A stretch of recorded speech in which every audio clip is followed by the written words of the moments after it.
Have you ever looked in the mirror and whispered, "What am I living for?" Not just today, but that question. It follows you quietly through the long journey, like a shadow, like an echo in the night. In your 20s, that question was a spark of ambition. But by 55, 65, it turns into unease. When the things you once thought mattered, house, car, status, suddenly feel hollow.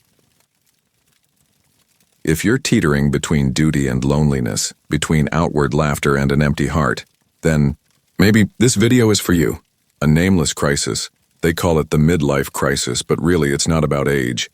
It's about the feeling that you're living without knowing why. You might be grinding every day, fulfilling duties for family, for work. But at night, your heart feels restless because you've lived long, but not truly for yourself. Loved ones don't understand. Friends are too busy.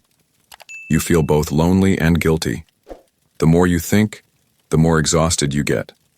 The more exhausted, the more you avoid. So, if a philosopher from 2,000 years ago faced this exact pain, what would he say to you? Seneca, the Roman Stoic philosopher, once wrote, "We are not short of time. We only waste it on things that aren't truly living." He said, "Some grow old, hair graying, with fame and fortune in hand. But when asked, 'What makes your life most meaningful?' they fall silent, because they never stop to think about it." Seneca called it a borrowed life, living by others' expectations, chasing goals set by the world, and losing the true call from within. He didn't tell us to abandon the world, but taught how to live in it with a calm heart, knowing to say no to fleeting things to reclaim peace for the soul. Let me tell you something. There was a time I woke up every morning like a machine, eat, work, laugh, sleep, each day blending into the next. Then a small illness hit, landing me in the hospital for a few days, and it dawned on me, wow, life is finite, and I panicked with the question, if tomorrow I'm gone, have I lived enough? That's when I turned back to Seneca. His words were like a candle in the fog, soft but guiding, brief but striking the deepest parts of the mind. According to Seneca, to live meaningfully, start by asking yourself daily, today, did I live true to what I hold important? Write it down. What makes you feel happy? What makes you feel like your true self?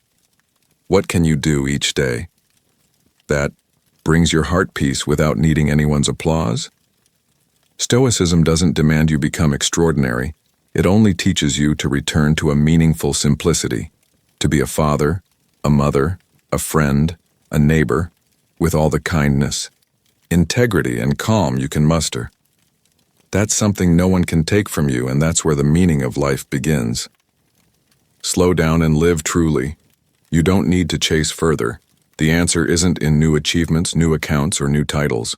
It lies in returning to what you truly cherish, returning to simplicity, kindness, and gratitude, returning to yourself. As Seneca wrote, we begin to live when we learn to pause and listen. So, if today you feel lost, it's not the end. It's an invitation to start again, for the first time, truly living. Take the last minute of this video, close your eyes, and ask yourself, if no one expected anything of me, how would I choose to live? If that answer brings you peace, then maybe you've found the first clue to a life worth living. And if you want to continue this journey, Stoic philosophy, the teachings of Seneca, Epictetus, Marcus Aurelius, will always be your quiet but steadfast companions. Thank you for staying until the end. You're not alone, truly.